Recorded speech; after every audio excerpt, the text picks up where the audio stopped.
Hello, Global Theater. My name is Jerry Fielka. Today's June 9, 2023. We want to thank Rob Grant and his amazing podcast, I'm Probably Wrong About Everything. It's an honor and a pleasure to be here with John Tabacco today. John, where are you calling in from? We're calling in from Ronkonkoma, New York. That's on Long Island. How cool is that? The first question is, what is the best thing for a human being? To be aware of oneself, I guess. Yeah. What's your favorite form of information? How it comes into you? Well, obviously the internet is a big deal with that. So I would say the internet first and foremost at this point. Yeah. I'm obviously talking to people. You can't beat that because you're getting feelings and all kinds of different things with that. But with the internet, you can get pretty much basic information and then just go and research it. So yeah, I like how fast it is. Why do you think humans collect or gather information? It's a script. Say the word again. It's a script. It's a script. What does that mean? It's a script. You mean? It means that this is basically a script. Like this is supposed to happen, and I don't really have much of a choice in it. I don't know who wrote the script, but I am functioning in it as John Tabacco. Right. So you mean it's more fate than freedom of choice? We're all destined. You believe in destiny? Is that it? Yes, I do. I do. Yeah. I mean, I speak strictly for myself. Yeah. I've thought about this forever, and as far as I'm concerned, things have been planned, and I've learned to accept that, and it's not a bad thing. Yeah. No, it's good. I appreciate it. Do you think this need or want to collect information is more innate or more invented? This need to collect information, I think it's just an innate thing that people do. Why they do it, I don't know. I have no idea. Yeah. Do thoughts create emotions? Yes, I believe so. If you think of something sad, you'll feel sad. Yeah. That's what you kind of mean. Yeah, sure. I think so. Yeah. Let's create everything. It's creating this right now as we speak, Yep. Fill in the blank, John. I don't know what I think until I wake up. That's a great answer. Yeah. McLuhan said, I don't know what I think until I say it. And Joan Didion says, I don't know what I think until I write it. So I love this wake up. That's a key word in my world. Thank you. Can humans think without language? Yes, absolutely. Sure. Language is very limited, unfortunately. It's very powerful. Words cast spells and music casts dreams. I believe that what you say makes a big difference. They cast spells, words. No, I know that. I've seen it in my life. People have said negative things and it stuck with me my entire life. I had to get rid of it. Yep. What Chomsky says, a language is not just words. It's a culture, a tradition, a unification of community, a whole history that creates what a community is. What do you do when language doesn't work? When language breaks down, what do you do? What do I do? When would that be applicable? What do you mean? When it breaks down? When I can't see someone? You mean? Well, say you're in a store and the communication breaks down between you and the clerk, or a friend and you are trying to communicate and language isn't working. What do you usually do when language doesn't work? Da-da-da. I laugh. Huh? I laugh. You laugh. I love that. Laughter is very important. Don't ever lose that. That fights against the evilness that tries to make us feel so negative. Laughter is very important. That's why I like Frank Zappa, of course. I have humor. Yeah. Believe me, I loved your list of major influences, and one of them was Fireside Theater. And I goes, I love those guys. Sure. Yeah. And I mean, I've asked one of them all these same questions, Phil Proctor. Phil Proctor, very nice guy. And I just had him. He just had me on his radio show. But yeah, we're going to get into humor, definitely. A few more. Your observations of humans in general, are we more thinking beings or more feeling beings? I think we're more feeling. I think that's the Yeah. key thing about between us and AI. That's the thing that we have. We have emotions. I don't Yeah. think artificial intelligence has that. They're removed from it. So we'll get into that later. Well, yeah, it's funny. Later, you have ESP. It's the second to next question. These are two questions from Alan Turing, 1950s. Is thinking a function of the soul? I believe there's a soul. I don't know if the questions and the thinking, does it come from the outside or does it come from the inside? I don't really know. I would Yeah. say it probably comes from the inside somewhere. Yeah. A force that makes you want to think, or maybe you're following a script. This is what you're supposed to be saying, So I don't know. That's a good question. Yeah. Can machines think? Yeah, they can think, but do they have the will to think yet? That I'm not sure yet. It Yeah. will. It will happen eventually. It's happened in Yeah. the future. We didn't catch up to it yet. Yeah. Do you more pursue happiness or more pursue meaning? I would say it's a combination of both. I mean, when I find meaning, I'm usually pretty happy. Yeah. Although most of the music and stuff I listen to brings me truly a deep sadness. I don't know why. I mean, it makes me happy, but a lot of it also makes me very, very sad. A deep sadness. Wow. Can't really explain why. Yeah, that's good. Not explaining and not knowing is good. I'm glad you're willing to do that, John, because some people feel like they have to answer. If you go, I don't know, or that this is, I'm after what I call is your guess, your hunch, your intuition. But I got the question from Viktor Frankl, who wrote a book called Man's Search for Meaning, and he says meaning tends to last and happiness doesn't necessarily last. It's possible. It depends on your perspective. Everybody has a perspective of the source, whatever that is. Yeah. And so it really depends. I mean, I could say one thing and then tomorrow I wake up and I completely think something different. Am I doing that, or is somebody else feeding me that information? I don't really know. That's why I don't know anything. What do I know? Yeah, no, but you're contributing this flow of conversation. That's what is that you can contribute something. That's what I appreciate, because I asked my mom once, can I interview you? And she goes, yeah, but everything I say today, I might say differently tomorrow. I says, that's okay. Okay, yeah. Well, that's reasonable. I could see that. Does the brain more detect consciousness or create it? Like, is consciousness there bubbling away and we're more detecting it, or more so creating it? I would say that the consciousness is always around. That's what's making it so that we're able to communicate, I believe. Our consciousness has been able to understand the reality of what it is that we're doing here. So that's a good question. I'm not really sure. I got to think about it. What's faster, speed of light or speed of thought? Well, clearly the speed of thought. I'm already anywhere I want to be. That is great. Right? There's no right or wrong answers, but that one you got right, John. The speed of light is a specific thing that's made for this universe, because you can't go, if you go any faster than that, the computer can't build it. If this is a simulation, which the more and more I think about it, it's got to be.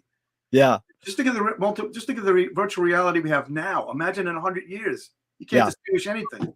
Yeah. So what is this? Who am I talking? What is this? Yeah. Is it a script? I don't know idea. Yeah, it's like Thomas Nordic told me once. He said, someday, this was many years ago. He said, someday we'll be able to think up a song and it will come on. I go, that's called dreaming.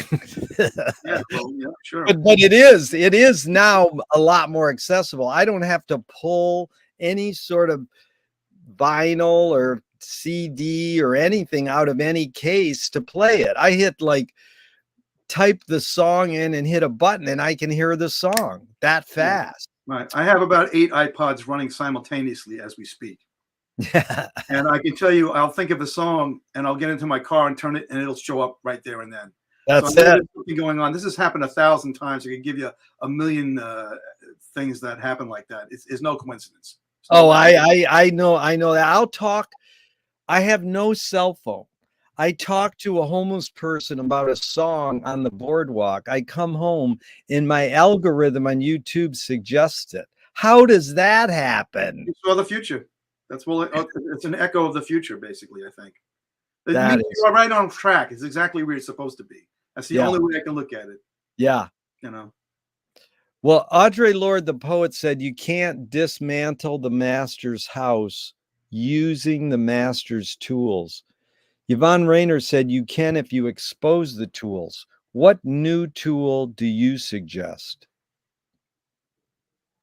Just being self-aware, I think. Just Yeah, looking at your environment and seeing where you sit and yeah, noticing the connections. I think people connections happen all the time. They just ignore it or they're just not aware of it. I see it happen every day. My whole yeah, life is one big continuity connection. There's yep. just accidents, but that's just me, you know. I don't, you know. Yeah, well, that's conceptual continuity. Zappa and McLuhan called it complex clairvoyance. Mhm. Being self-aware and noticing the connections. That's really well put. I agree. What new toy do you suggest, John? What new toy?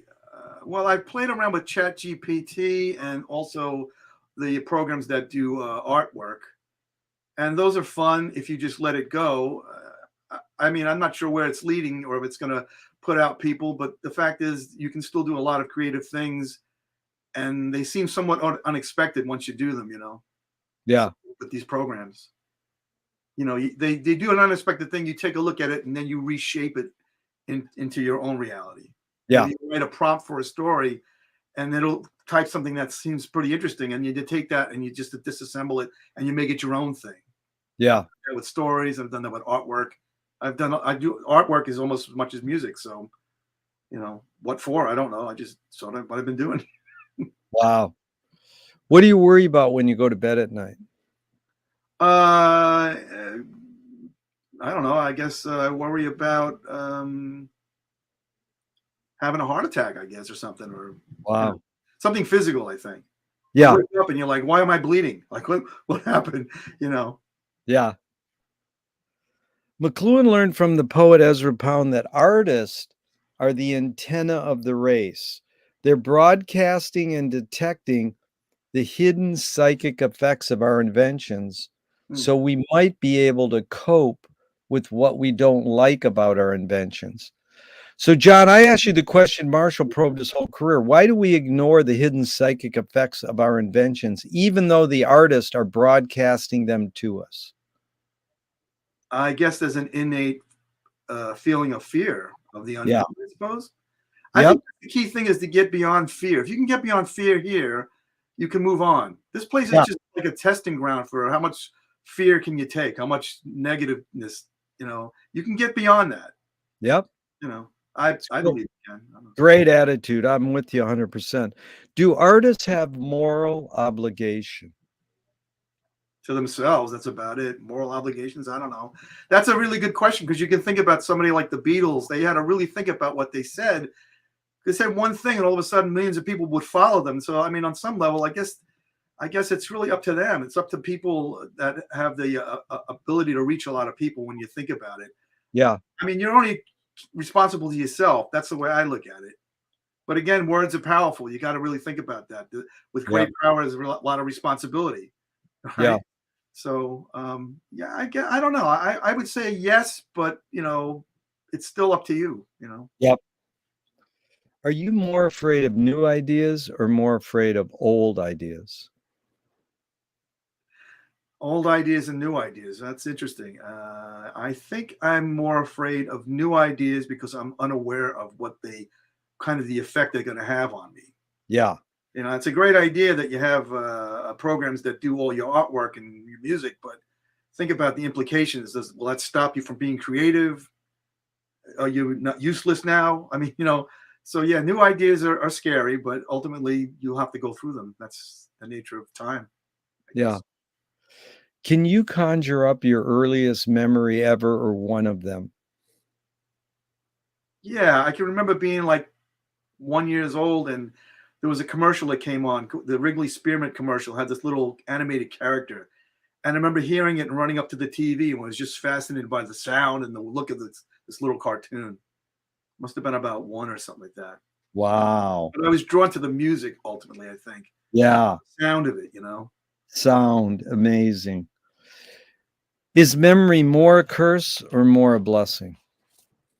Mm. I think it's a blessing because I think with memory, you're able to reflect on things, and Yeah. then maybe you can kind of work on those things so they don't happen that way. They happen in a more positive way. Yeah. Events that happen in your life. So I don't think it's a curse. No. Really good, John. You get what I'm after. I appreciate this. Tell me someone within your immediate family and then outside your immediate family, just briefly, who had an impact on you, kind of like a role model. And what specifically was that impact?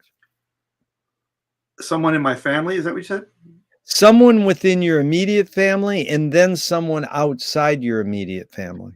Okay, well, the immediate family would have to be my mother. She was an artist, a miniature maker, a creator of jewelry. She just lived a life of art. Yeah. And she was very inspiring. She was never negative when I wanted to do something musical or artistic. She's always encouraging. So I would say my mom probably that was a big influence in a positive way. My dad was much more of a negative. I never got along with him, but he was the kind of person that made me question, my reality. What am I doing here? Why am I scared of this guy? So I guess my mom and dad really, those are the people that influenced Yeah. me the most. Then outside your immediate family, same question. Well, you're talking about all the musical influences of people like the Beatles, and obviously somebody like Frank Zappa. He was kind of a surrogate father to me. I was only 14 when I was listening to his music, and he made me think about a lot of stuff. So he was extremely influential. My father did not like him very much, but I loved Frank. I liked his music, and he made me question things, and he made me into a smart.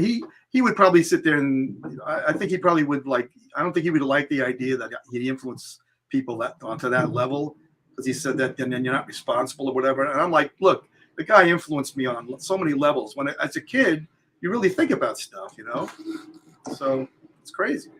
Yeah, we'll get into Frank. That was really well concise and articulate. I appreciate that.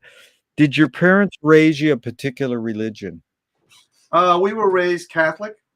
And I went through all the things, communion and confirmation and stuff, picked another name. I never believed it. I never really cared much about any of it. I don't like people controlling me, but I went through it. I hated the fact that I missed Saturday cartoons because of it. So I never really had a good feeling about that. And when you ask questions, they said you don't ask questions about Jesus and that. Just accept the faith and this and that. And I'm like, that seems a little dubious to me.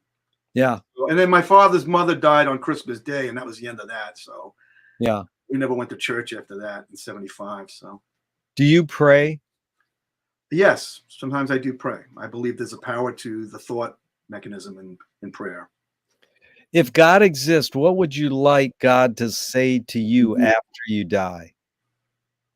Okay, well, I got to think about God. That's a pretty abstract idea. I'm not sure what you're talking about, a person, or you're talking about something that encompasses everything and nothing.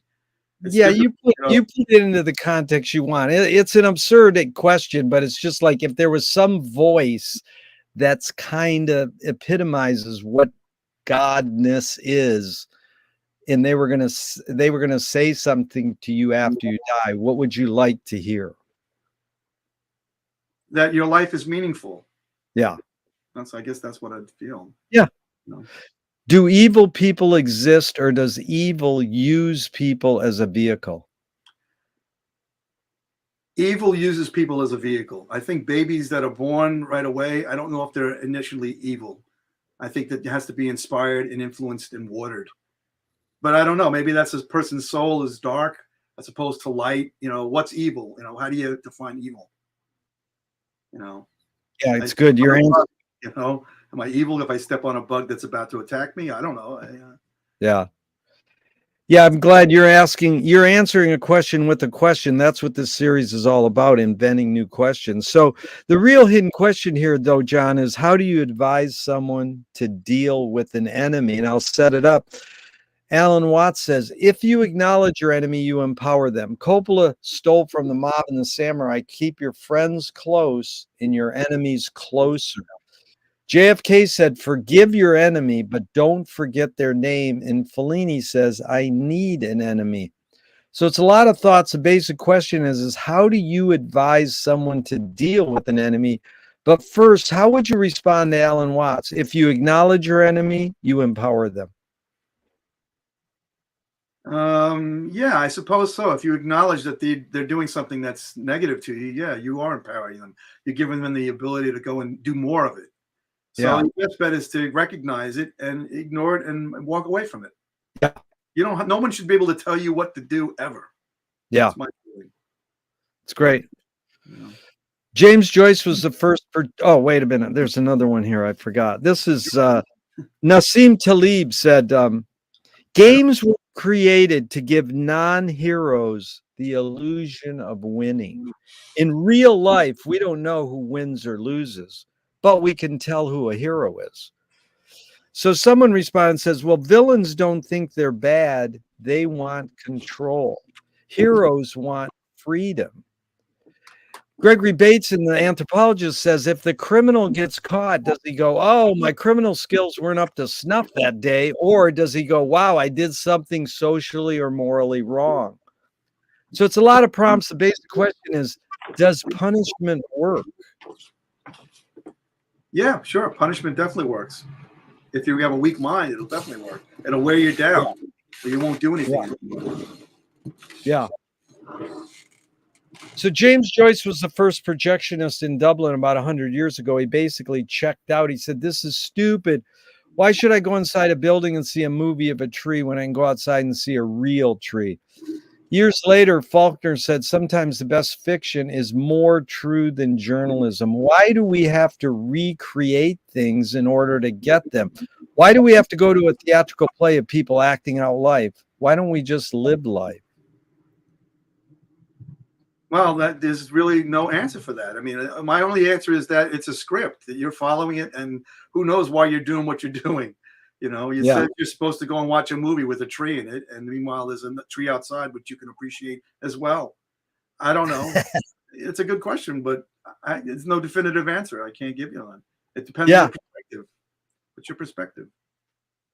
Well, John, walk us through your calling as a musician. You're growing up, you see this music on a cartoon when you're a small baby, and then you eventually, what do? Do you go to, do your parents tell you to practice an instrument? You pick it up on your own? Do you go to music school at all? Where's that tipping point in your career where you go, this is what I want to do, be a musician, an engineer, a producer, composer? Well, up to 1975, when I was about 14, I'd like to sing. I just grew naturally. I just like to sing. I played some clarinet. I liked music. I don't know why. It was just something that just occupied my mind, made me feel good. In 1975, I was sitting down. I was listening to a song called Billy the Mountain. And after it finished, I heard a booming voice, like any kind of revelation, that said, John Tabacco, this is what you're going to do for the rest of your life. You're going to be doing music. I literally heard the voice say that. I saw it all laid out in front of me. I had no idea. I had no real connections to people in music, but I knew that was the case. And from there on in, I started to write music and started to really take it a little bit more seriously. And here I am, 40 years later or whatever, doing music. But did you study officially, or are you self-taught? Yeah, well, I mean, I took some classes in high school and stuff. They taught you like theory and things of that nature. We used to write a lot of music out. Never got to hear any of it played. Then I went to college. I went to Stony Brook University in 1980, and I graduated with a degree in music. Yeah. And I found that the degree in music really, what I really learned in college was how to write my thoughts down on paper. As far as writing music and recording, I did all that stuff on my own with my own machines and 2-track machines and meeting some friends and just creating on that level. That was the most realistic way of doing music. Studying it is good as a tool. So you can think about, well, I want to write this as like something that Varese would write or something that Stravinsky would write. These are tools and things you've learned, but in terms of being creative, it's just the nature of who I am. I just write and record songs. I like to sing. Basically, I like to sing. That's amazing. And so you would say, what's your main instrument? The studio, or would you say guitar, keys, or what? My main instrument would be the studio, although I get paid to write a lot of lyrics and songs, and I get paid to sing. So those are the things that are most predominant. I play Right, the guitar and the keyboards and the drums, and those are right. things I learned. But basically, the studio really, that's where all the magic happens, right here. You know. Okay, let's take that as an example. McLuhan says everything that we invent extends some humanness. Like knife and fork extends our teeth, the shutter in a camera extends our eyelid. Even non-tangible, like say religion or philosophy, might be an extension of consciousness. Mhm. What does the studio, the music studio, extend for you? What humanness? Communication, Yeah, that's communication in regards to my feelings about what I'm taking in at the moment. Uh, yeah. right now I was working on a piece of music that had to do with the dementia ward and a nursing home, because that's where my mom is. And I was trying to express like what it is that the feelings I'm getting from that place, and how can I express that through sound. When someone listens to it, they might say, "Boy, that's scary. That's pretty horrifying." Well, then I probably got my point across, because it can be very scary and upsetting. So I use the studio for that. Yeah, really good. What's the function of music? Function of music is That's a good question. The function of music is to be spiritually connected to the oneness, the source. Wow. You know, there's got That's to be a reason why I'm doing it. Why would I do this? I could be a plumber. Plumber is a very useful thing. It won't go out of style. But musician, what are you doing? Why are you doing all this music? What would be the point? You have to. It's just a connection with the source. You know what, John? That's amazing answer, John, because John Cage said, what is it? His teacher taught him the function of music is to soothe the soul and make it susceptible for divine intervention. All right, I go for that. So my friend says the three T's of music are technique, theory, and taste. So, you learned all how to play these instruments. You learn the theory, the structure. How does one acquire taste? Taste, what is that based on? It's based on everything that's made you up to the point that we're here, we're talking. I know a lot of people who don't like any of the music that I listen to. What's the taste? I think it's good taste, but somebody else hears it differently. Their backgrounds and all the influences in their lives shape what it is that makes sense to them, which would be their taste in music. Yeah. So I don't know if I can really answer that. I don't know. Yeah. It's whatever leads up to your life at this point. Yeah, but McLuhan says song is slowed down speech. The reason cultures have different musical taste is ultimately connected to language difference. Any comment? The language. Well, I don't know, because you can appreciate music all over the world. Doesn't matter what language it is. Yeah. Really, no, I'm not sure. I don't know if I can understand what that really means. I'm not sure. What's more fundamental, music or language? Well, language is music. Ultimately, we can break it down. It's cadences, it's pitches, how loud things are, how soft things are. It's communication. Music is just more abstract. Language tries to pinpoint very specific feelings. So I look at them as both the same, really. The four elements that Copeland says ingredients of music are melody, harmony, rhythm, and tone color. Before we go into the four, can you describe in layperson's terms, not musical, like academic terms, what is tone color? Tone would be you have a blank canvas, like you have a drawing, and then you want to fill in the spaces with different colors. So that would be the tone of the actual drawing itself. What is it going to be, black and white, or are you going to put a lot of orange to make Yeah. you feel a certain thing? Yeah. It's color, Yeah. basically. So how do you integrate these four? Is one dominant? Melody, harmony, rhythm, and tone color. How do you integrate the four? Is there something you have in your ritual composing, thinking about, when you're sitting down to write a John composition? It depends. Sometimes I'm more interested in just getting a feel for the actual sounds collective together to create a feeling.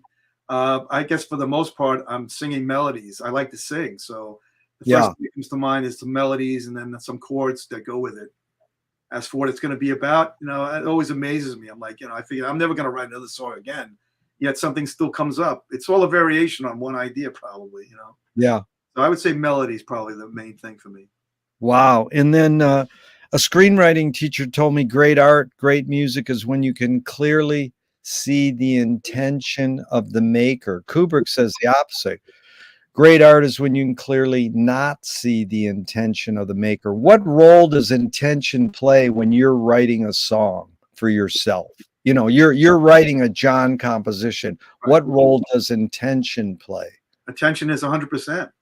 Yeah. Yeah. I'm intending to do something.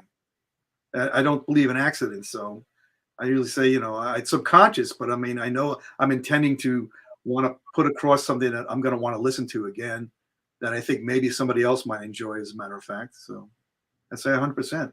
Well, Duchamp said there's no art without an audience. How much are you thinking of your listener when you're writing your song? 20%.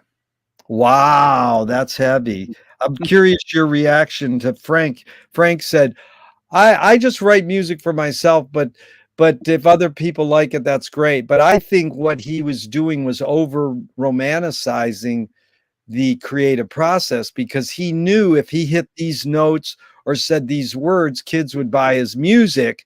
So he was thinking of his audience. What do you think? How much percent did you think Frank was thinking of his audience when he was writing his song? I would say 50%. 50. Wow. Yeah, absolutely, sure. He knew exactly what he was doing. He said, I'm going to throw this ugly chord in. Why would he throw it in? Because he knew it would have an effect. He had to think about people. He had to. There's no way.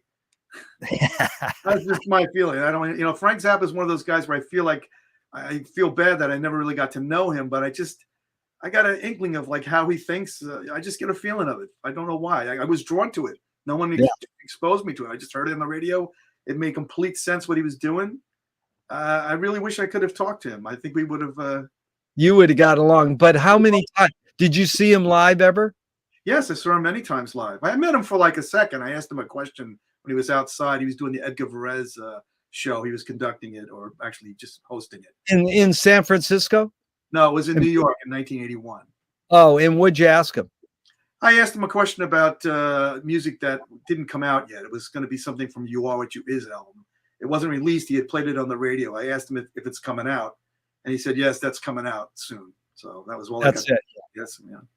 But he had a certain charisma. He definitely had something, no doubt. Yeah. He's one of those guys, Well, Frank said something I'm curious your thoughts on, John. In 1969 in the LA Free Press, he mentioned Pauline Oliveros. Her work was sound above the audible and below, creating a mass. Frank said, not that it created a mass, it created something audible.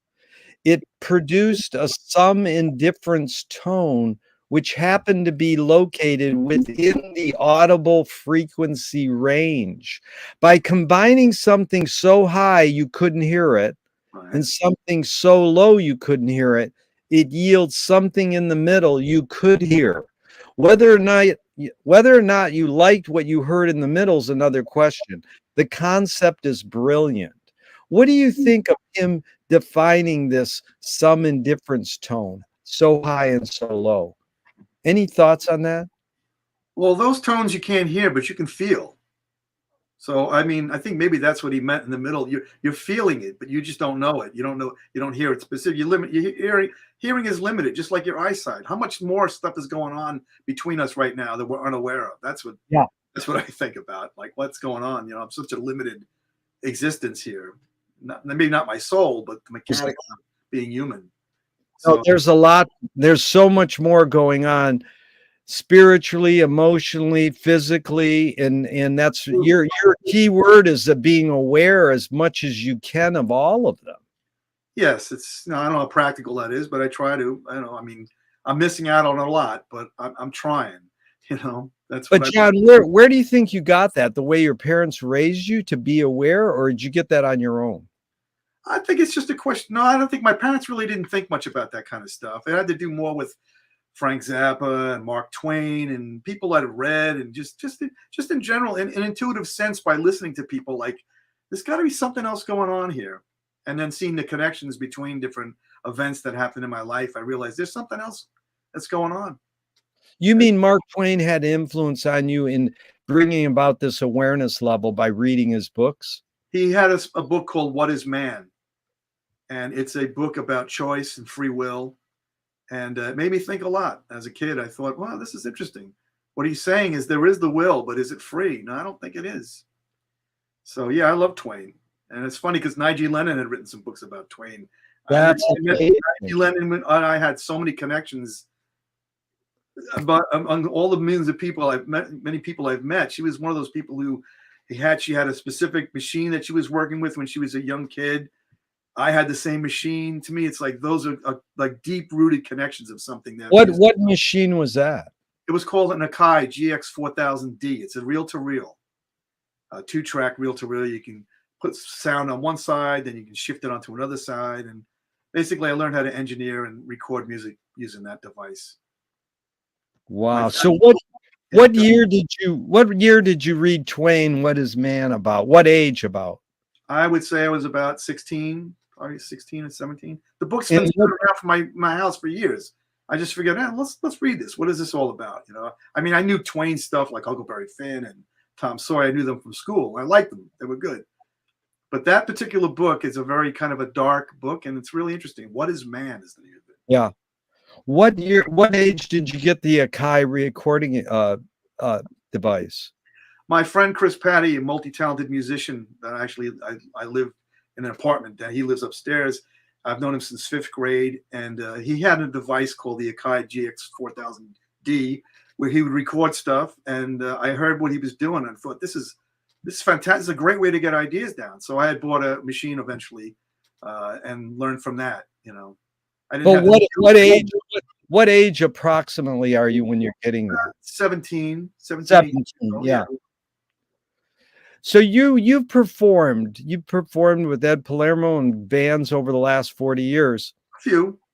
Ruth Draper says the key is to bring the audience up onto the stage and into the scene with you. It is they who must give you even more than you give them in the way of imagination and creative power. That sounds good, but how do you do that? Well, it's only been recently that I've actually been playing my own original music with my group. So for the most part, I played in a Beatles thing with an orchestra. I played in Ed Palermo's band with Frank Zappa, and I've also played some Steely Dan music. And the one thing I noticed that I really was able to connect with people is because when I'm singing those songs, they're all meaningful to me, and it just kind of just channels right out. And I found that that's what really connects with the audience. The audience itself, you hear the excitement, but it's different when you're putting it out there, and then you have people come up to you later on and with tears in their eyes saying, wow, you really touched me. It's like, well, I did it for you. I channeled that stuff for you. That's the music is meaningful.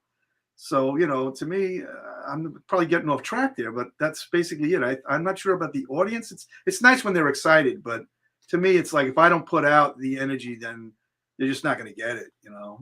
I want to make that connection with them. But then how did you adjust when you started singing your own music? Was there any adjustment, or you just did the same sort of energy? Well, part of me has to question, well, are people going to like this? I mean, do we throw a few covers in and stuff? Fortunately, the music that I do has a lot of the connections that it's not too inaccessible. I mean, people could relate to it. It has hooks and it has some humor and stuff. And so far, the response has been pretty good. People have said, oh, I didn't realize you had written these songs. I thought these were other tunes that somebody else wrote. I don't mean in a copy way, but they thought like, oh, yeah, I sort of know this tune. And I'm like, well, yeah, you probably do, because I was influenced by a lot of people that you probably enjoyed. Right. Again, you do, again, when you're recording, when you're singing something that people like, there's a different feeling. Yeah. You feel more confident. I do. Yeah. Leonard Cohen said the only way you can sell a concert is to put yourself at risk. And if you don't do that, people know. What role does risk play in your creative process? Well, I mean, I like to be fairly organized. So, I mean, risk is the kind of thing where something can come up and you got to roll with it if the sound doesn't work or there's a mistake. But for me, I don't really, I'm not saying I don't really take risks. Like when I'm on stage, like I know what I've practiced and stuff. I know what I'm going to be doing pretty much. And I mean, I'm open to mistakes and things like that. But for the most part, it's pretty much more of a controlled thing. Like I want to get a certain point across. Once I open my mouth, there's no misunderstanding what I'm saying. I can tell you that. What does courage mean to you? Courage, defeating fear, just getting rid of fear, which is what keeps us here, I think. Yeah. Viola Spolin sort of helped invent comedy improv in Chicago. She was a social worker with role-playing exercises. And she says an interesting thing. She says, if the audience cannot see your struggle to achieve something, they cannot root for you to achieve it. What role does struggle play in your creative process? Well, struggle is an impetus to want to continue doing stuff. If you struggle with it, then you're trying to continually do an improvement or whatever that means. It's kind of, it inspires you to want to finish something, to move ahead, I guess. Without any struggle, it's like you might as well just, I guess, stare into space, and which is, it's got its place, I suppose. Yeah. I don't know how entertaining that is to other people. So struggle I think is very important. If you don't struggle, then there's no energy. The energy is part of the struggle. Yeah. Thelonious Monk said there are no wrong notes. Any comment? What's a wrong note? I love Thelonious Monk. He's one of my heroes. I don't know. And he played a lot of things that sound out there, but they sound fine to me. So yeah, I don't know. There are no wrong notes. There are only your perception of what you want to hear. Yeah. He also said silence is the loudest sound in the universe. And Miles talks about the space between notes. How do you integrate silence in a composition? How do you know when to not play? Well, silence, you switch the words around, means listen. So in true silence, you can hear everything. So, I mean, I use silence once in a while as a dramatic effect where you're building up to a certain point with chords and stuff, and then it stops. And it has to shake somebody up, like, what happened? And then you go back. And I've used that in a couple of pieces where silence is a very important part to it. It's to break up the atmosphere. Yeah. Dynamic. So tell me an instrumental that makes you laugh. The Stripper. That's pretty funny. I don't know why. Why is a song like that considered that's what's used for girls to strip? I don't know why, but it ran down. And I'm sure there's. I mean, obviously, a lot of Frank Zappa music makes me laugh too. He's extremely funny. Yeah. Ben Ratliff wrote a book recently about Bill Frisell. Oh, Bill. Yeah. And Ben says, I mean sound as it has long functioned among jazz players as a mystical term of art, as in every musician finally needs a sound, a full and sensible embodiment of their artistic personality, such that it can be heard at best in a single note. So me and you could hear Frank and we go, oh, that's Frank in a couple notes, or Steely Dan. We could, oh, that's Ben described Miles as being fragile and pointed. Coltrane was slightly undercooked and urgent. If a music undercooked, what does that even mean? Yeah, slightly undercooked and urgent. Wow, that's quite a statement. Yeah, but I'm saying in being creative with words here, John, if a music writer or someone you really respected was describing John's sound in a couple words, what would you be honored that they used? What 2 words or 3 words would you go, oh, they got me? Oh, boy, what 2 words? Effective entertainment, I guess. That is good. What 2 words do you think describe what you would say would describe Frank? 2 words that describe Frank Zappa. Gee. Seriously not serious. Oh, dude, that is my favorite. Seriously not serious. That is good. I use that line all the time. And so, let's go into comedy and your roots of learning humor early on in your life. Who were you watching on TV, or were you just with your friends? What's the roots of your appreciation of humor early on? Well, I guess probably in the 70s. I was a TV person, a kid. Yeah, So I used to watch a lot of television, and I liked MASH and All in the Family, and uh, you know, Mary Hartman, that kind of stuff. And of course, obviously introduced to Monty Python and Faulty Towers, that kind of English humor. I mean, the Beatles were funny, so I mean, I kind of understood the humor. I always liked John Lennon, was extremely funny man. So these yeah, are things that influenced me as a young kid. yeah, And obviously, about 74, I was introduced to the Firesign Theater, and I love the Firesign Theater. I love the absurdity. I love the fact that they could keep me entertained with nothing, just them talking. yep, And not just like, I mean, there's great comedy, is like a Steve Martin or a George Carlin, and these guys have a lot of good things to say. But the Firesign Theater is like repeated listening. yeah, There's so much going on, and there's something about their voice. I felt like I was part of another world, and I yeah, really appreciated that. And I got to talk to and meet those guys, but I could never really explain like how much of an influence they had on my life. They're part of the soundtrack of my life. Without those guys, life would be so boring. I felt like it's an in thing. I could talk to people about it, and yeah, nobody knows who I'm talking. Firesign Theater, what is that? Nobody even yeah, knows who they are. yeah.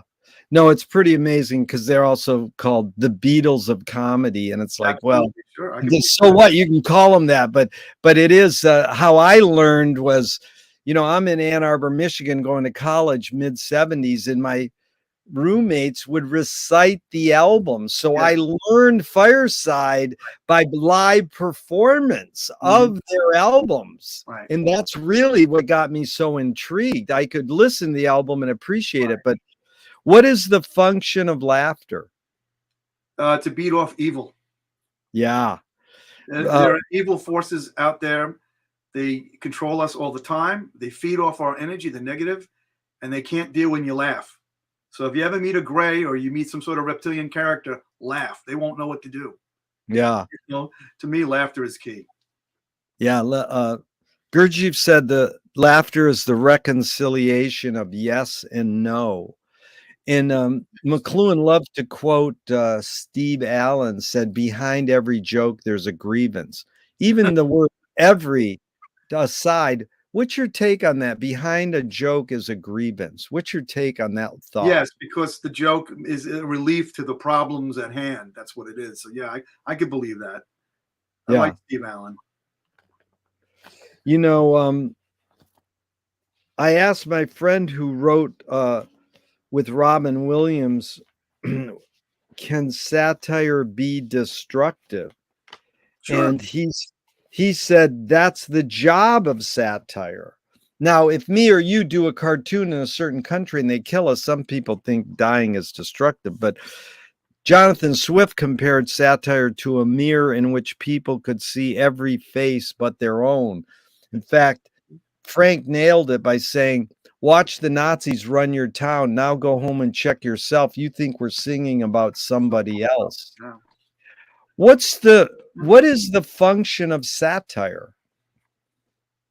Well, satire is to take a look at some of the negative and see how you can change it around. It makes you awareness. So satire is an aware kind of thing. You don't see a lot of that nowadays. Everything's considered so woke that you can't say anything negative in a way that might turn out to be something positive.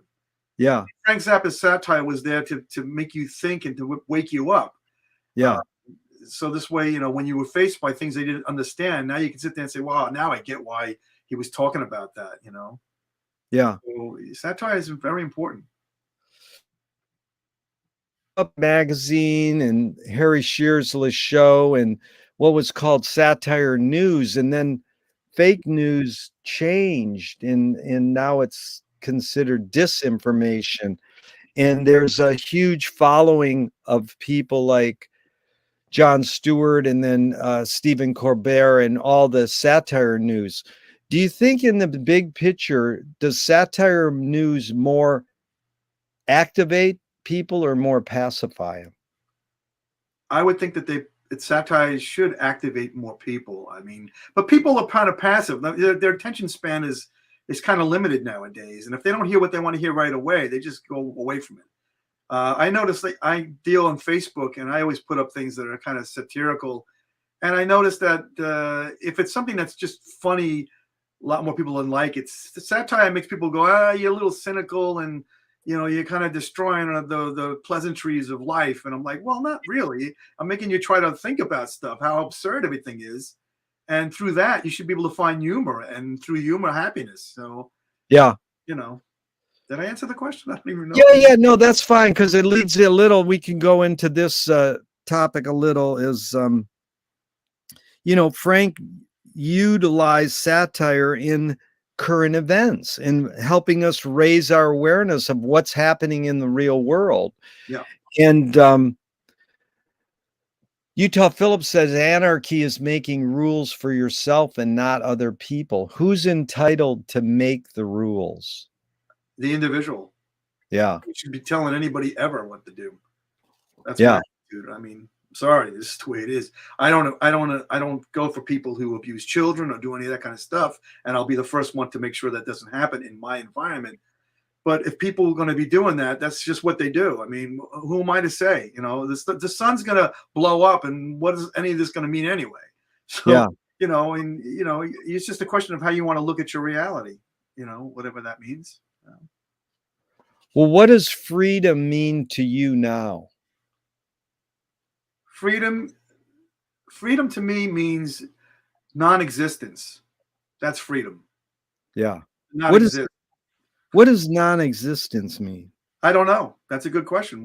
Imagine something that doesn't exist. I mean, isn't that like the ultimate thing that you could want? Yeah. To not exist. What does that even mean?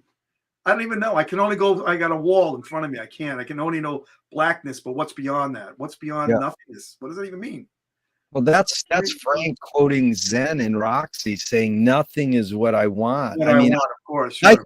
I think that's one of the key Zappa lines of all time. I heard that when I was 13, and I thought, like, what is this guy talking about? It changed my life. I mean, it changed my life. It's an amazing thing for a Roman Catholic who claims he doesn't believe in God, right. And his whole life is making comments about God.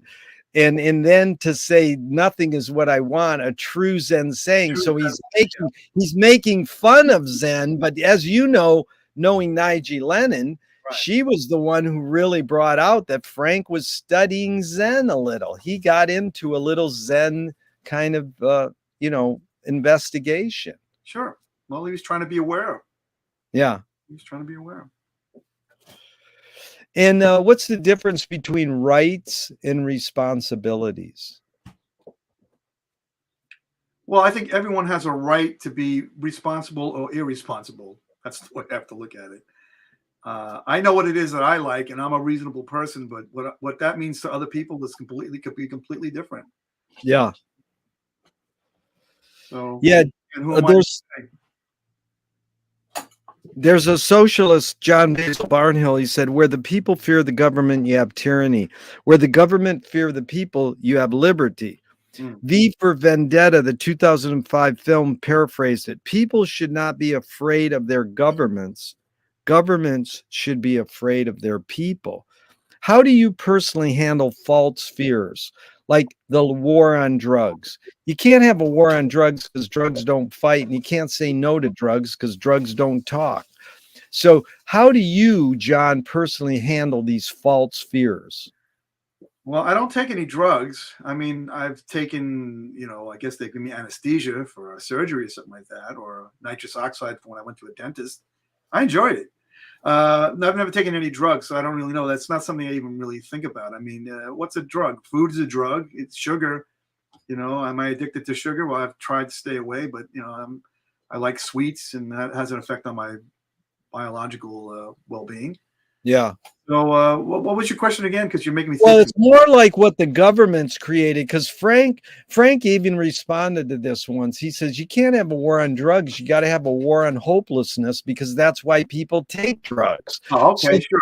I can they see that. create, what the government does is create false fears, like the war on terrorism, the Right, war on poverty. right. How do you handle false fears? Well, I just try to become aware of it. I mean, again, they're trying to, whoever they is, trying to scare you into thinking a certain way, and you have to question things. Yeah, Just ignore it. As simple as yeah, that. yeah, I don't trust the government, whatever people that are in control. Obviously they have their own agenda, and who yeah, are they to tell other people what to do? So it's tricky. But again, satire and things like that make people think about that, and I think people are becoming more and more aware of it. Ultimately, they're becoming more aware, and the question is like this UFO thing, as if we're the only ones alive in the universe seems highly unlikely. I hear it more and more, and whether they have proof or not, the fact is it's getting out there. People are starting to think more, and that's questioning their religion and this questioning of why they've been doing these things. And to me, it's like my attitude is, you know, I think people come back here. I think there's like a reincarnation. This is kind of like a prison camp. You hear, I don't know why I came back, but I'd rather be aware enough to where when I die, I won't have to come back here. I can move on to another part of the universe. You know what I'm yeah, saying? So to me, anything that's going to make you aware of what you're doing here is going to be a good thing, you know. yeah. But that's Can me. you can you forget to die? Well, you know what? The question of that, can I forget to die? How do I know that I haven't died? And this is just part of me reviewing my Yeah, life. It's just real time. I yeah, don't know. Sometimes I thought you've already died. That's why you know stuff. That's why yeah. you already know what's going to happen. You already had this conversation with Jerry. I already knew this. You know what I'm saying? That's why we met before many years ago. I mean, there's no coincidence. That's the way I look at it. So for all I Did know, we meet? Did we actually meet on Pumpkin Hotline or in no, person? I met you at your house. You lived in a house that was like 383 and a half, whatever. Yeah, I'm still there Yeah, 43 years later. my So friend and my sister came when we met you. We talked about Criabandolia, the piece, Let's Move to Cleveland. We wanted to know what that piece was. It was brand new to us. I how think you cool. played us something from it. You played us a piece of a recording of it. So, How cool. But I mean, we met through the Pumpkin Hotline? yeah, I guess so. I wrote you a letter. I think I wrote a letter and you were nice enough to actually respond. Nice. I think it had to do with Gregory Peccary. Beautiful. My favorite Zappa song. If I could have one Zappa song on an island, I always say Gregory Peccary, because it's the longest. It's true, and it encapsulates pretty much a lot of stuff he did. It does. It encapsulates so much, and he plays Herbie Hancock in the middle of it That's to true. mock hip young people. Well, I talked to Mike Keneally about that. I have a recording of Frank playing that on the radio in '75, and had a completely different ending. It had the Yeah, two-headed philosopher, and the song and the words went on for a bit, and it made more sense. Like the whole thing yeah, made a lot of sense. So when he finally came out, I'm like, why did he take that out? Like if this, what he had, yeah, I thought that's what I liked, the original version. I thought that made a lot more sense, but it's still yeah, brilliant, you yeah. know. It's an amazing song, amazing composition. No doubt. So, I talked to Michael Apted, the filmmaker, 40 years ago. I said, why do rock video editors feel so obliged to edit fast?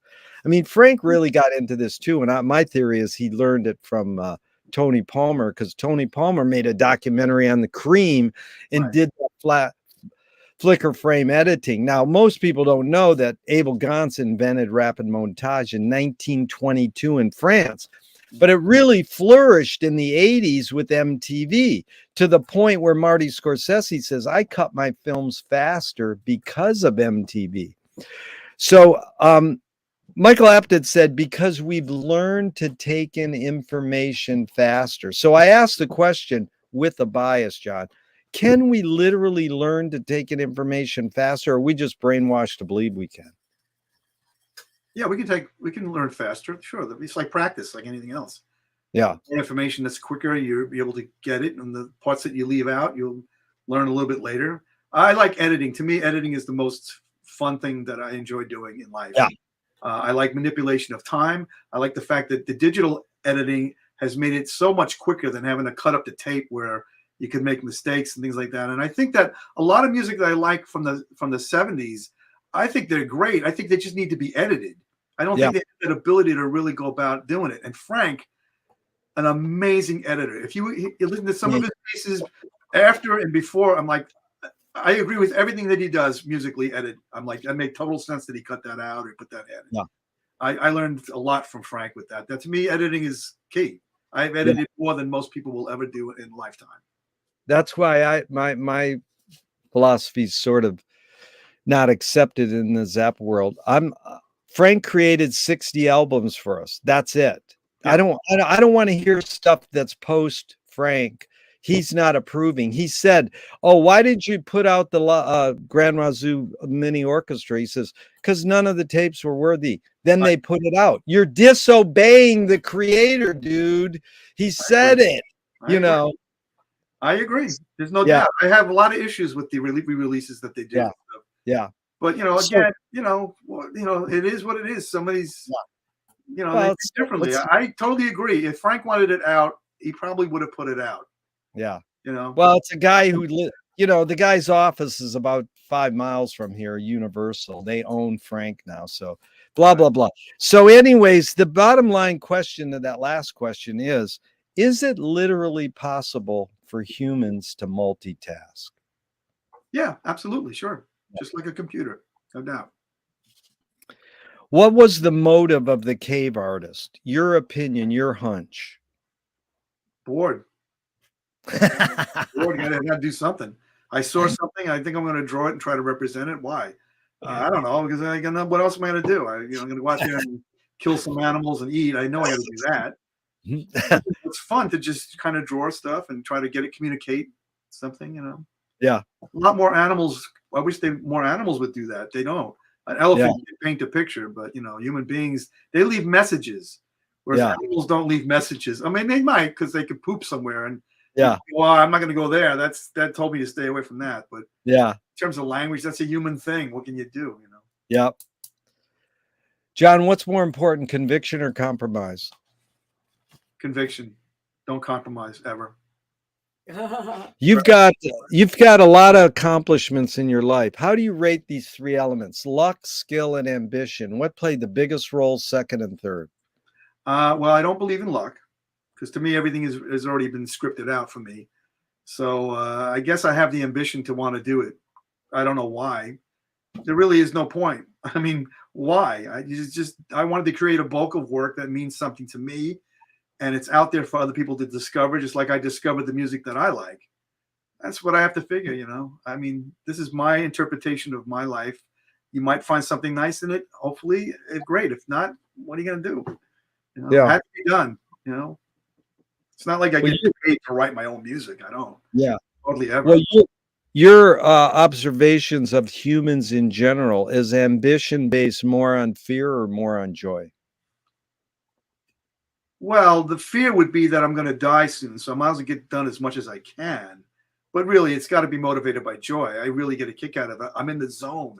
When you're creating, you're in the zone, and that's, to me, the most important place to be. That's my meditation. Yeah, it's good. I like that.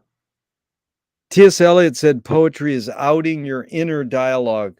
What language is your inner dialogue in? Harmonics. Oh, that is a great. Suss that out. What does harmonics mean? It's vibrations. Oh, yeah. Affect your DNA. Yeah. That's beautiful. Vibration. Like Frank said, everything vibrates. Everything is the big note, whatever that means. It's all vibration. Yeah.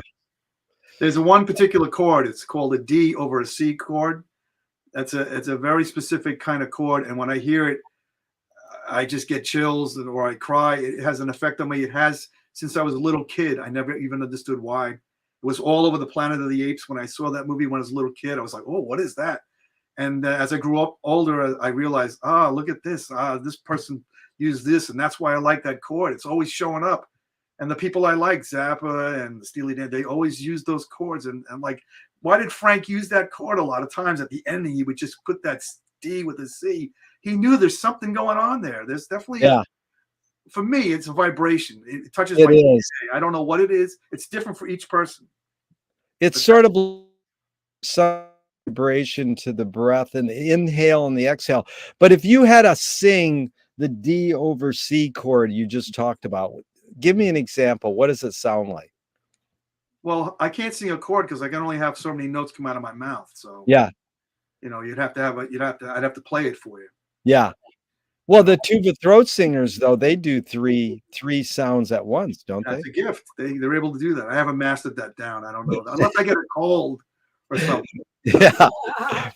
So two of my film heroes have this mantra. George Manupelli says, ignore yourself. Jonas Mekas says there is no self-expression. And Cecil Taylor, who's listed in Freak Out, says, I'm just a vehicle and this stuff just comes through me. Is art making, music making more self-expression or more your vehicle for whatever culture, technologies, and environments are dominant? I channel the music from Yeah, somewhere. I don't know where. And I mean, somebody like Cecil Taylor, he channeled it too, but he yeah, did it in a way where it wasn't as accessible to people because he did a lot of free jazz. The other two guys that you mentioned, I do not know their work, but yeah, I channeled it. It's channeled. yeah, People look at somebody like Paul McCartney and go, "Yeah, he's a genius," and yeah, he is, but he's just making it up. He's just yeah, channeling it. You see yeah, him channel Get Back. He just channels it. yeah, It's there. It's beep. He's yeah, able to sing it and know when to stop. yeah. Can art making be egoless? Well, I've been trying to like fight my ego forever, trying to get rid of it, trying to accept for what it is that I am, just like nature. Nature doesn't expect anything of me; it just exists. I suppose part of my ego still says, "Well, hopefully somebody will like this and think that I'm a good person or whatever." But I try to get rid of it as much as possible. It's a very hard thing to do in this lifetime. Just Yeah, let go of your ego, let go of it. yeah. You know. McLuhan probed Finnegan's Wake by James Joyce, saying, artists dream awake. We all have these creative powers that we create these scenarios while we sleep, but artists also use that creative power while they're awake. They dream awake. Have dreams played a role in your creative process? Yes, I imagined. I dreamed that I was a guy that wrote and recorded music, and people would ask me about what I'm doing and stuff. Yeah, I've dreamed about stuff like that, sure. Or I've dreamed a melody and woke up and was able to create it. I knew that Yeah. it existed. Sure, yeah, dreams definitely. I could be dreaming this right now for all I know. I'm just waiting to wake up. That's what I'm saying. I don't know. Well, we got about 20 more minutes, so I hope that Wow, you don't wake up soon. Okay, really. John, this is really fun. I appreciate your time, man. Why is it so difficult for humans to consider the possibility that life may be pointless? Again, what was the question again? Why is it so difficult for humans to consider the possibility that life may be pointless? Because innately you want to keep doing stuff. So if you think it's pointless, Yeah, you'll just stop. I yeah, live in between pointlessness and meaningfulness. You know, yeah, I live in that world. I live in between. Neutral, being neutral is the most important thing to me, and it's very hard to be in between. yeah. It's the place I like to be, which is why I do music, because I'm in that zone where there is no Yeah, and there's meaningfulness, and it's hard. and pointless. And that's amazing because it's back to you saying vibrations. That's the resonating interval, the interval between meaning and pointlessness. Right, That there's an interval, there's an in-betweenness there. right. Lewis Carroll said, I believe as many as 6 impossible things before breakfast. Have you believed in have you believed in any impossible Six. thing? That's what's funny. Yeah, Not seven. This six. It's like yeah, 6. six But and a half. have you believed in any impossible things lately? Have I believed in any impossible thing? No, I think anything's possible. I don't really Yeah. think about that. Yeah. Although I got to tell you, when I was on the radio, I do a radio show, and on 9/11, I came in. I before 9/11 actually happened on that day, I was planning to play the song Mars. Yeah. It's a whole piece about war. I don't know Yeah. why, but anyway, 9/11 happened, and all I was able to do is hear that the building had fell down, and I thought that's impossible. There's no way. I couldn't comprehend something like that actually happening, but it really did. Yeah. Yeah. That was about the only time I was thinking like it's impossible. I can't. It's funny because Sun Ra said the impossible attracts me because everything possible has been done and the world didn't change. I'm not sure what that means. Everything's a Well, little. he believes that it is worthy to seek the impossible because everybody is always seeking only possible things and things don't change. So it's sort of like if you don't have dreams, your dreams don't come true. Okay. I mean, I don't know if I can really argue with that. I've never really given it much thought. I mean, what's impossible? What's that even mean? Impossible? Yeah. Anything's possible. I mean, you know. Well, tell me one major element, John, of your creativeness that stayed the same in the 40 years and one major element that's changed. Oh, wow. A major element. What do you mean by element? I'm not sure what that means. Well, one major thing in your creativeness. You've studied the pattern over these 40 years, how you've stayed the same and how you've changed. Just one observation. It doesn't element can be like observation, anecdote, stylistic, anything in that regard. I think I've become much more aware of the connections between what I have done in the past and what I'm doing now. Yeah. And I think that I've just become much more aware of it. You know, my music and my whole catalog is just like a very continuity based artistic statement. Yeah. And it's all in some sort of order. And I've really recognized the order, and I've actually put it together and made it a very conscious effort nowadays to really see that this is just not a song. This is something that's meaningful from the past. Yeah. I think a good example of that would be the fact that I have about 100 cassettes sitting around with ideas on them. And I've been going through them and realizing that many of the ideas that I had there, I pursued them in different ways. They became different kinds of songs. So what I did was I took some of those original ideas and I rebuilt them from the idea I had without straying away like I normally did. And I realized, wow, I had these ideas for such a long time. I didn't even realize it. Yeah. These ideas have been around. They actually caused me to do this, this, and this. So, you know, like, again, there's an awareness to the musical composition, the way I put things together. That's a great observation, John. It reminds me of Harold Bloom's anxiety of influence. It's like you absorb your influence, then you abandon them. Yeah. So it's like, how did you absorb Frank, Steely Dan, and Fireside, and then abandon them and become John? And not just a clone.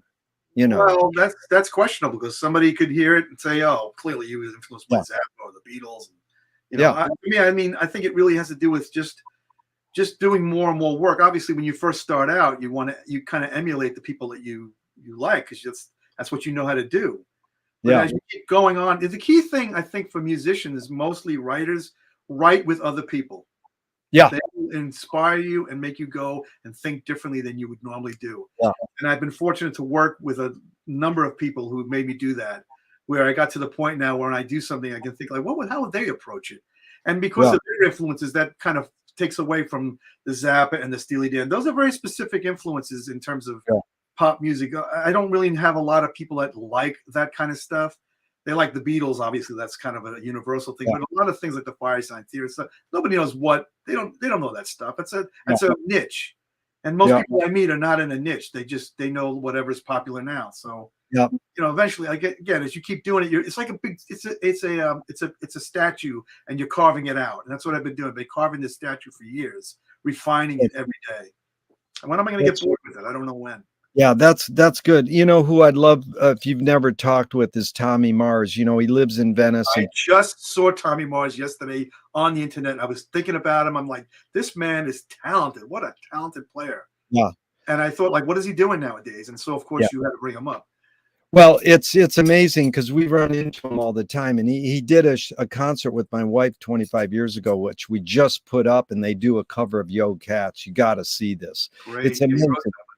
And he, we'll stop each other on the street riding our bikes in Venice, watching the sunset or not. And he'll start talking about the creative process being with Frank. And it's amazing. You would just die to have that opportunity because he's very articulate about what Frank pulled out of him and what he pulled out of Frank. They worked, you know, mutually. And Sure. it's not that he doesn't go, "Oh, Frank ripped me off," like musicians tend to say. It's like, no, it was a symbiotic relationship. Right. Yeah. I believe that. Sure. I'd love to work with somebody like Tommy Mars.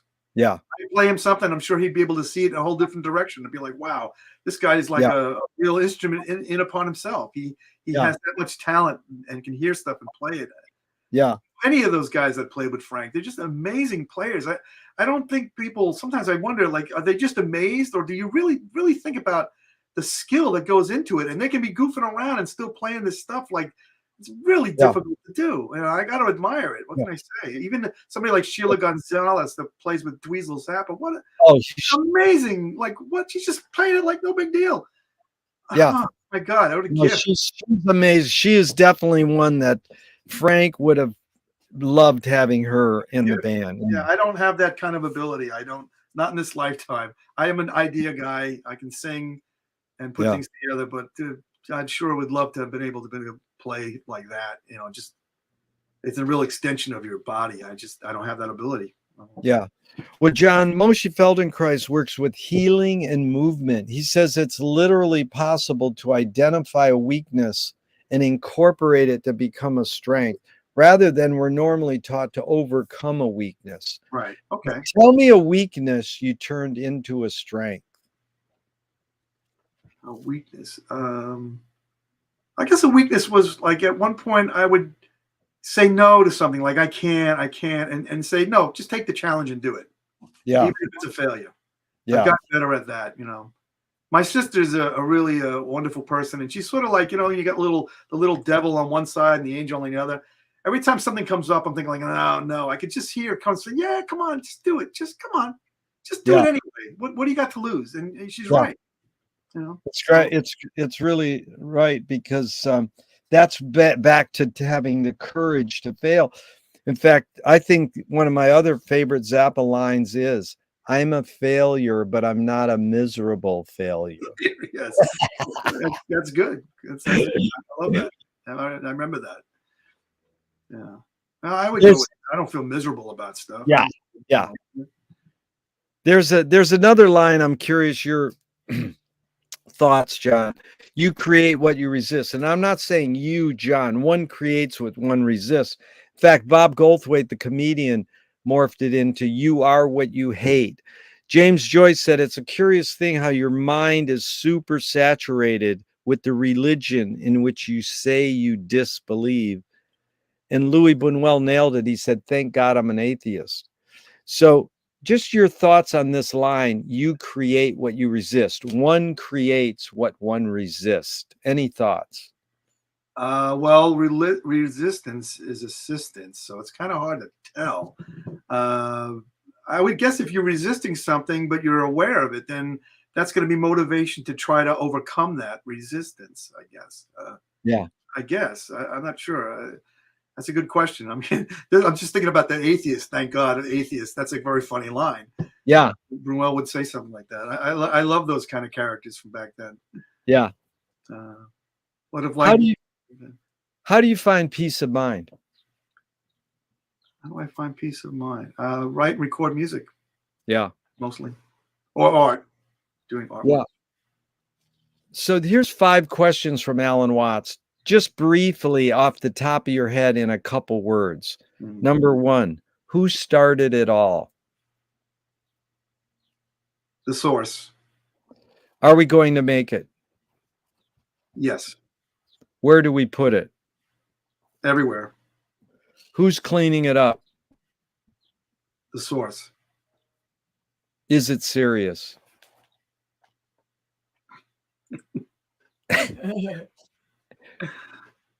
What does serious mean? What does that word mean? If you can describe serious, I'll give you an answer. Good. Very good. Which way should toilet paper come off the roll, over or under? I have it going over. Under. Wide for me, I don't know. If you were walking down the street today and you met yourself as a 12-year-old, 12-year-old self? Uh-huh. That's What's the question? what you meet yourself as a 12-year-old. What would you say to your 12-year-old self? You're going to get through it. Yeah. You're going to get through it. No matter how miserable it seems, and hopefully you will get through it, and you will die, and you will move on. I really believe that. If a publisher was to release your autobiography, off the top of your head, what would the title be? It is what it is. They want to scent the glue in the binding. What smell? Vanilla? Vanilla might be nice. Beautiful. If a statue was built in your honor, where would you want it displayed, and what would it be made of? Where would I want it displayed? I want it displayed at the Vatican, of course. Very clear. And what would it be? Make it out of leather. Leather. That's good. You know the joke. The priest is in the Vatican, and he sees Jesus walking through the Vatican on the parkway there, and he calls up the Pope and he says, "Dude, Jesus is right here. What should I do?" And the Pope goes, "Look a busy." Yes, that's very interesting. Yes, the priest. I understand. Yes. Yeah. The character that's in my musical catalog, the priest. He says a lot of absurd things, and because of the nature of his voice, he's always a little annoyed, and it gives him an opportunity to say things that I normally wouldn't say. Oh, so this is like a rock opera you wrote? No, it's just a character that shows up in a lot of my music. Oh, I see. Yes. Like, for instance, a guy, his name is Hans Arnoldsson. He comes from Sweden, a very famous composer. I've been working with him. He wanted me to do a rap of The Torture Never Stops. Yeah. And I did it with this voice, the priest voice. Yeah. And I could say things and think about the lyrics, slime and rot and rats and snot and vomit on the floor. These are things I wouldn't say, in a regular voice. But with that voice, I was able to put it across. So it's the Father Flash is what we call him. Father Flash. Yeah, no, I love that. I love the voice you do your cover version of Slime and Uncle Remus. Oh, yeah. You saw that. That was kind of fun to do. It's a happy song with some of those cynical lyrics. I thought it was really funny. That was Beautiful. one big deal. It was fun. Challenge. Few more and we're out of here, John. Thanks again. Please tell me something good you never had and you never want. Please tell me something good I never had. What was the question again? But you never want it. It's something that's good. You never had it, but you never want it. I don't know. That's a good question. The first thing that's come to mind was love, but I'm not really sure. Well, it's good. You mean love? It's good. You never had it, and you never want it. That's heavy. I never had that answer. I've had immortality, but that's like pure unconditional love might be hard because most humans don't get it except when they're come out of their mother's womb. That's when they get, and then from that point on, it's like, if I cry, I get my milk faster. There's no more unconditional love. Yeah, that's a good point. So I'm sticking with the word love right now, whatever that means. Beautiful. If you were in a vat of vomit up to your neck and someone threw a bag of shit at your face, what would you do? I would throw up more. Clearly.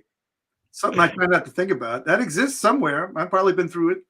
Yeah. Some lifetime, who knows, It's a metaphor for life. People get upset about the question, but it's like, hey, life could be that. Or it could be a bunch of hornets thrown at you. There you go. Murder hornets. What's the cultural shift you see developing today that inspires you? I think people becoming much more aware of their spiritual side of their life. Yeah. And trying to be accepting of others. I think that's kind of inspiring. What do you think caused that? The internet. Wow. And it's a big web, and it's able to put across information. There's some good to the internet and some bad. The Yeah. bad thing is that it's fake. What's real? Yeah. That's my issue with a lot of stuff. But in general, I can talk to people from New Zealand or somebody and still communicate with them where I could never have done that before to that Yeah. degree. So it's a good thing. Well, John, how has studying Frank for all these decades shaped your behavior? How's it shaped who John is? Well, it's definitely made me have a sense of humor about things. I mean, Yeah. it obviously makes you cynical on some level. I became cynical listening to Frank Zappa. I don't look at that as a negative thing. It's just that I notice it separates me from the majority of people I meet who are just kind of going about their day. I guess that's what it is. It's a good way to tell whether I can get along with people or not. So somebody who likes Zappa and stuff, it's a good chance I'm probably going to get along with them on some level, better than someone who doesn't, who just is too scared to think about stuff. Yeah. I guess I don't know. Frank I was another dad for me. He changed my life. I don't think I don't think he'd even want to know about something like that. He'd be like, "That's bullshit." I'm like, "No, you changed my entire life. Here's my direction," and all of a sudden, Frank Zappa went this way. There's no doubt. Ask anybody. Yeah. That knows me. Like, that's not a good or bad thing. It's just the way it is. Yeah. It's like meeting women. It sounds sexist, but I mean, I've talked to Zappa fans for 50 years all over the world, and meeting women who like Frank is like meeting a woman who likes the Three Stooges curly episodes only. Right. Right. That's true, and it's far and few. I've met a few. Yeah. And I got along with them pretty well. So I don't know. I mean, they could understand the humor. Yeah, some things. I mean, Frank was born in a different time period, so he said things a certain way, and they can offend people nowadays, whatever. Yeah. But ultimately, to me, it's just the attitudes, the magic, is the music. That's the thing that really sticks with me. It's not necessarily just the words, because a lot of stuff he did, the satire and stuff, nobody knows what the hell he's talking about. All the political stuff doesn't mean anything. It's just the general idea of what he's about. Yeah. Like kids would call up on the Zappa hotline and goes, "What does when the shit hits the fan mean?" Really? And they go, "What is Winchell's Donuts?" Oh, right. Of course. Yeah, those are things that are very specific to where you live. We don't AD have that. do. AD do is another one. AD do, like, we didn't know that until it was a commercial for plumbers in LA for years. Wow, I didn't even know that. I didn't even know that. We had mentioned plumbers earlier this afternoon. I know. That's what I'm saying, AD. Continuity. But how do you summarize what that's what Frank shaped your behavior? How did Frank shape your musicalness, Johnness? How do you summarize what he did to you music vocabulary wise? Oh, we opened it up to the point where anything goes. Yeah. For no reason at all. It just, maybe you want to stick a classical piece in this rock guitar thing that you just did. You could approach music from so many different levels, so many different angles. How absurd they are, it really depends on what you want to do. Yeah. So that's how he affected me. Yeah. Anything's possible with Frank Zappa. Two more and we're out of here, John. Thanks for your time, man. Thornton Wilder, the playwright, said, "Art is confession. Art is the secret told. But art is not only the desire to tell one's secret, it's the desire to tell it and hide it at the same time." You've laid your cards on the table for over 90 minutes. I'm not insinuating you haven't already answered this. What's it really all about for you? It's about this big, about that wide. What is it all about? I don't really know. Like I said, if I really understood my existence here, I'd give you an answer. As far as I'm concerned, I'm here to recognize that I've been here before and I do not want to come back. Yeah. That's all I can say. I really think that I will move on to another level of consciousness. I've been here many times before. I'd rather not deal with this three-dimensional duality that we have to deal with here. Yeah. The right and the wrong and all that stuff, That's Paul Krasner nailed it. He says, I only believe in reincarnation in one of my past lives. Okay, well, that's a real funny way of looking at it. Sure. I never heard that before. What gives you the most optimism? Girls. Wow, that's a good answer. I don't know. That's a good question. What gives me the most optimism is being able to still to be able to create and be able to talk and do what we're doing Yeah. here. You know. Yeah. What's the most significant difference between women and men, physical aside? I don't have enough information about that. I don't know. Yeah. I would think that because of physical differences, that's going to make you think differently and interpret the outside influences differently. Yeah. Whereas I can walk down the street and not feel threatened. A woman can walk down the street and feel very threatened. So they're going to think a little bit differently than I will. Yeah. And that's going to make their emotions a little bit more exposed, perhaps. Whereas gentlemen would hold it, not cry, and not do anything. Yeah. So, I don't know. That's a complicated question. Yeah. Well, John, it's been a pleasure. You know, the first question is, what's the best thing for a human being? And Wilhelm Reich said the best thing for a human being is another human being. And the last question is, what gives you the most optimism? I got that from what they asked Groucho Marx at the end of his life. And he said, other people. Well, those, both good answers. Yeah, it's sure been fun spending this time with another person, especially you, John. Thank you so much for your time and energy, man. Well, Wilhelm Reich, isn't he the guy who did the Orgon energy and stuff? That's him. Yeah, so he was in that box, right? Yep. So I mean, that's really him that's in that box. Is there anybody else there? I don't know. I mean, yeah, that's a good question. Well, yeah, your answer was great. What gives you the most? No, what's the best thing for a human being? You said to be aware of oneself.